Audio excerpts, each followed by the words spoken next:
So today we're going to start our new poem, Daddy Fell into the Pond. तो जो daddy हैं वो किस में गिर जाते हैं? देखो पॉन्ड में गिर गए। अब वो कैसे गिरे, इसी के ऊपर हमारी ये पोएम है। Everyone grumbled, the sky was grey. तो सभी क्या थे? अपनी मौज मस्ती में लगे हुए थे और जो स्काई था वो भी थोड़ा ऐसा हो रहा था ग्रे ग्रे, यानी बिल्कुल अच्छा मौसम था। We had nothing to do and nothing to say. तो हमारे पास कुछ करने के लिए भी नहीं था और ना ही कुछ कहने के लिए। We were nearing the end of a dismal day and there seemed to be nothing beyond.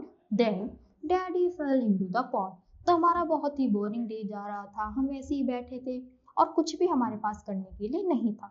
तो वैसे ही हम देखते हैं, तो देखते देखते क्या होता है कि जो डैडी है वो आकर पॉन्ड में गिर जाते हैं।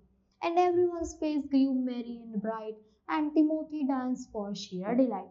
तो ये देखकर लोग क्या हो जाते हैं, सब लोग अरे ये क्या हो गया, सब खुश हो गए। बताओ खुश होने वाली बात है नहीं, पर सबको मजा आ गया कि हाँ भाई कुछ तो हो गया और अब सब मजा आएगा। Give me the camera quick, oh quick, he is crawling out of the bucket click, कि जल्दी जल्दी मुझे कैमरा दो और मैं तो इस जो पिक्चर को क्लिक करूंगा।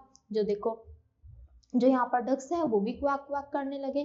तो ये सबको ही बहुत मजा आ गया क्योंकि बहुत ही बोरिंग दिन जा रहा था, तो एक तरीके से ये फनी एक्टिविटी उनकी हो गई।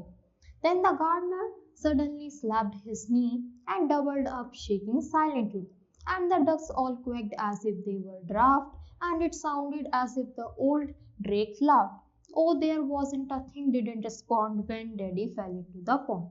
तो सब लोग ये इतने ही बेशरम है, पापा गिर गए और हंस रहे। तो ऐसा नहीं है, हमें उनकी हेल्प करनी चाहिए थी, उनको उठाना चाहिए था। पर एक पोएम है, ये फनी वे में हमको बताया गया है कि वो बहुत ही बोरिंग डे जा रहा था और वो सब क्या हो जाते हैं, फिर वहाँ पर कौन आते हैं, गार्डनर भी आते हैं। वो इसको रोकते हैं कि ये सब क्या कर रहे हो, तुम हेल्प करो, उठाओ। तो वो सब क्या करते हैं और ये सब भी डांस करने लगते हैं क्योंकि इनके ऊपर पानी की बबल्स गिरती हैं, आके छींटे लगती हैं। तो ये तो वैसे ही खुशी के मारे उछलने लगते हैं। तो अगर कोई गिर जाता है तो हमें उस पर हंसना नहीं चाहिए, चाहे वो हमारा फ्रेंड हो या फिर कोई भी एल्डर्स। तो उनका पैर स्लिप हो गया, कब गिर गए, तो उनकी हमें हेल्प करनी चाहिए ताकि वो उठ जाए। और अगर फनी वे में करना है तो आप भी इस पॉन्ड में गिर जाओ और फिर एंजॉय करो। तो यही हमारी छोटी सी पोएम थी। तो इसको फनी वे में दिखाया गया था, पर हमें ऐसा रियलिटी में नहीं करना। तो that's all for today, thank you.